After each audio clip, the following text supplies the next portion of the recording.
Marcoleta. O, game, eto na ho mga bossing. Ano nangyayari? May bagong update kasi itong stream yun. Ang tagal pindutin eh. O, game mo mga kababayan. Umpisa na natin ito. Totoo bang Ako, nawala ang internet natin. Aray ko po, boss. Natanggal. O, yan. Aray. Okay. O, game. mahusay mag-alaga si Tito Sen? Maaari. Pero sa panig ko, pwede ako magsabi ngayon. At ito'y alam niya. Personal experience po ito. Personal experience ko to. Okay. Ako mismo ang nakiusap sa kanya. Dalawang pagkakataon na kinausap ko siya bilang Senate President. Kasi ako naman, pag lumapit ako sa tao, ang alam ko ito'y makakabuti sa atin. Tama po Ang yun. pagpunta ko sa kanya, Kami naman, taong bayan, kapag ka nakita namin na kumilos, gumalaw ka, alam namin, pang sariling interest yan.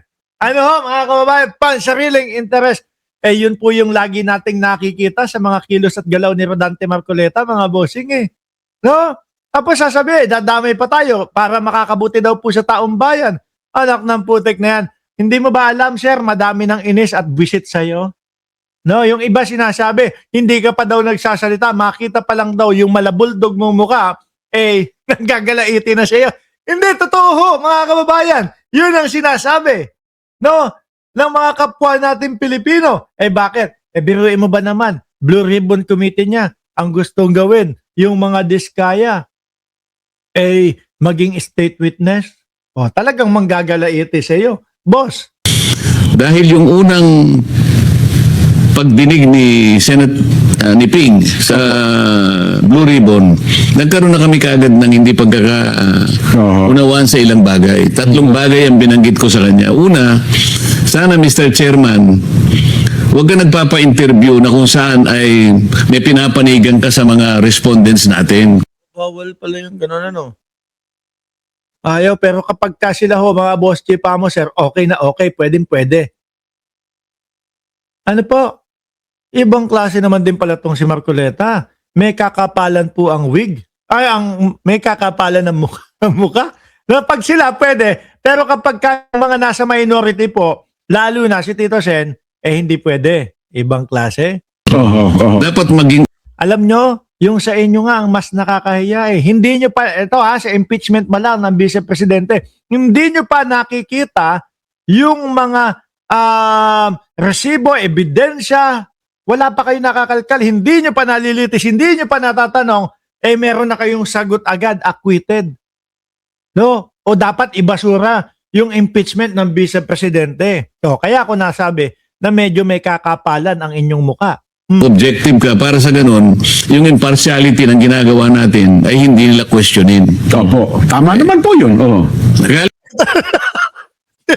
Ito talaga, mga co-host ni Marcoleta doon sa Net25, mga utu-utu din. Eh, no? Tama naman po. Ang lagi lang sagot niya, opo. Yung baga ho, mga kababayan, lahat ng sasabihin ni Rodante Marcoleta, mga bossing, eh opo lang sila ng opo. Di ba, Banat Boy? Oh, Wait lang. Hindi ko naririnig. anong hindi mo naririnig? Komento ka. Wala akong marinig. Wait nga lang. Ano? Test mic. Ayun, yun. Narinig ko na. Ano masasabi mo dyan? Wait lang. Hindi kita marinig, Boss Mark eh. Sorry, wait nga. Hindi ako Check naniniwala. ko muna yung audio natin. Hindi ako naniniwalang hindi marinig. Audio. Nabigla lang ito. Dapat mga sa speaker. Ah, Yan, rinig ko na. ano masasabi mo doon sa pinag-uusapan namin? Hindi ko, nakita ko na nag-message ka, pumasok na ako. Hindi. Ito kasi. Ano yan? Hindi, ilalagay ko si Rodante Marcoleta. Ha? Ayan po mga kababayan. Sa susunod na linggo, mag-uumpisa na po kami ng aming Birahan PH ulit. Ano? Ayun, ang magiging setup nun, mga bossing. Ganito ang magiging setup. Ano po? Dalawa kami ni Banat Boy, mga kababayan. Sandali Hindi, binigla Boss Jordan. Shout out. binigla natin si Banat Boy eh. Sandali, asan pa yung ganda dito? Ito. Nasaan yung dalawa? Ito. Ayan. Oh, yan. Pusog ka ng konti para makita yung kagwapuhan mo. Oh, yan. Ito, sinasabi ni Rodante. Pakinggan mo, ha? O, game. Sige. Ulitin natin. Totoo bang mahusay mag-alaga si Tito Sen? Maaari. Pero sa panig ko, pwede ako magsabi ngayon. At ito'y alam niya. Personal experience po ito. Personal experience ko to. Okay. Ako mismo ang nakiusap sa kanya. Dalawang pagkakataon na kinausap ko siya bilang Senate President. Kasi ako naman, pag lumapit ako sa tao, ang alam ko ito'y makakabuti sa atin. Tama po Ang yun. pagpunta Opo. ko sa kanya, Totoo ba yun? Na kapag ka si Marcoleta lumapit sa tao, kumilos na lang, makakabuti sa mamamayang Pilipino? Ano na ba mga pinropose niya na sa ikabubuti? Nuknukan na sinungaling yung hayop na yan eh. Nakita mo ba yung yung kay Senator Risa na nga lang eh. Biruin mo, sabi niya, wala kayong, eto mahirap pagka wala kayong legal background. Yeah, sabi niya. Later on, after few minutes, nung kinwestiyon siya ni Senator Risa, sabi niya, hindi ko sinabi yon. Ang sabi ko, wala kayong masyadong kaalaman. Iba na yung sinabi. Hindi lagi in good faith lumaban yan. Ilang beses nilang ginagawa yan? Nako. Diba? Yung sa there is no such as West Philippine Sea. O, ginawa niya na din yan. Iba na naman sinabi. Oo. Ang putek kambyo, dapat yata dito, pangalan nito, Tambiolo eh, no? O kaya kambyado. Mahilig kumambyo eh. No, tsaka, Iikot lang, no? oo. Ang napapansin ko sa kanya, ha, kapag ka kumilos siya, pag nagsalita siya, or kung ano man ang gawin niya, hindi para sa taong bayan eh. Para sa pansariling interest. Ano? Correct, oo. Kaya sa grupo ng interest nila. Sa tingin ko, ito yung si Marcoleta, ito yung mga tipo ng baliktarin eh. Sa tingin ko, pagka nagkagipitan, iiwan din yan si Duterte. Mapapamalas niyan yung paano ko tablahin yung kung sino yung paano niya ngayon, mga kasama niya. Ganon. Oo.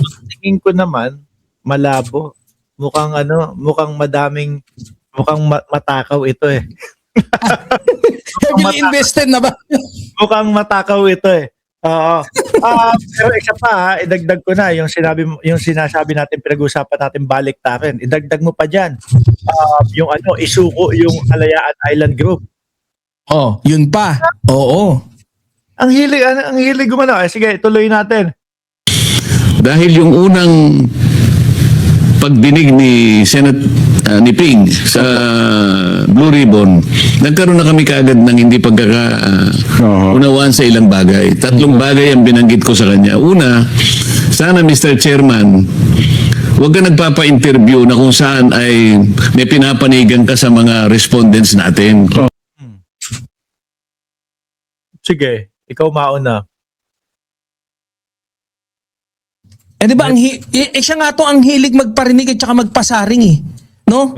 Biruin mo, yun na nga lang ginawa niya. Doon na nga lang tayo, wag na tayong lumayo ng mga dati. Yung ginawa niya lang eh. 'Di ba? Yun ang matinding pasaring, lahat sinagasaan eh. 16 senators yung hindi abogado ron. Tapos gusto mong pasaringan silang lahat na ng ganun-ganun. Yun ang hindi ko. Sige, tuloy mo. Hindi kasi 'di ba? Laging pag magsalita to hindi in good faith eh. Talagang gustong iangat. Pero ang kagandahan niya, nahuhuli sa bunganga niya kalokohan niya eh. Kaya ngayon nakasuhan eh, 'di ba? Yung kaso niya sa kanya bumalik eh. Ako naniniwala ako, totoo yung mga kumakalat yung sinasabi na si Marcoleta ang lowest rank na abogado. Naniniwala ako doon. Alam mo kung bakit? Tingnan mo naman. Bakit? Kung ikaw, abogado ka, di ba? Kung dapat mapabilang ka doon sa mga top o yung matataas na mga abogado, hindi ka makakasuhan sa sarili mong bunganga. Kaya correct. Di ba? O hindi, pero humahabol daw si Jimmy Bondoc tumatabla. Mukhang naglalaban sila sa number 1, number 2 eh. Nagpapalitan. Hindi naman. Nasa baba naman si Jimmy Bondoc ng Marami pa siyang kakainin bigas. Oo, bago pa lang yun, babanat ka, sasabihin mo, ay kami naman pong mga lawyer, pwede tumanggap ng warrant of arrest. Diba? At saka, Siya na raw aresto sa kliyente niya. Parang ganun. oo, siya na ang babasa ng Miranda rights. underwrite. Oh. Biruin mo yun. 'Di ba? O tuloy natin. Tsaka ito yung kampo nila, no, yung majority, karamihan diyan nagsasalita may one side na may side 'di ba? Correct. Sa impeachment na lang kasi sinasabi niya dapat si Soto hindi nagsasalita ng one side or something para hindi nasasabihan bias. Sila ito kagaya na lang nung sa impeachment.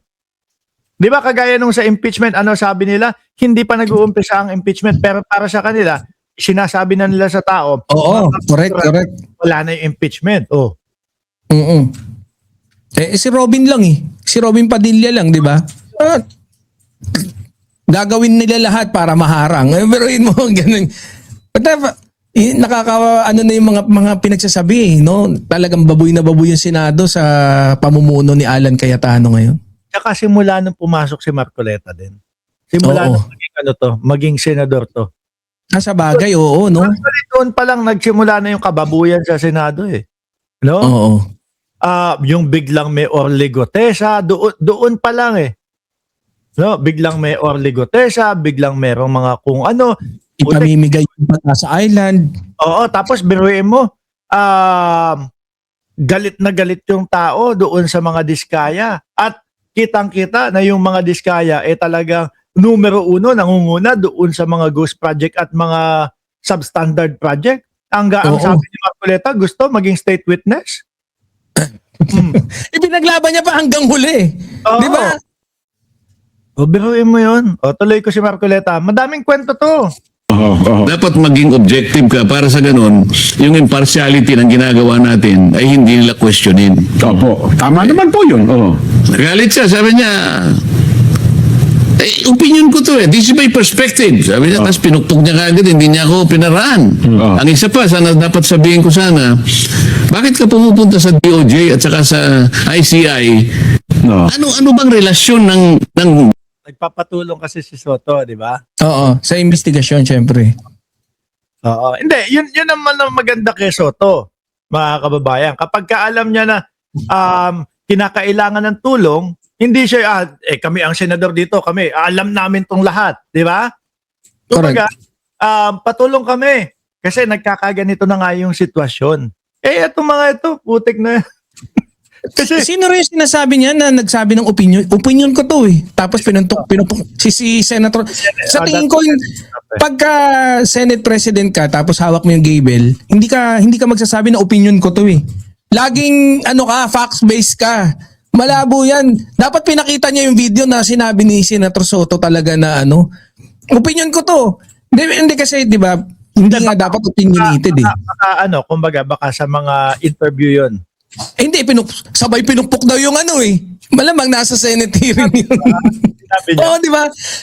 Pinupok niya na, hindi niya ako pinadaan Hinarang niya na kaagad yung sasabihin ko, sabi ni Gago siguro dapat sa ulo niya na pinupok. Alisin na nga natin ito.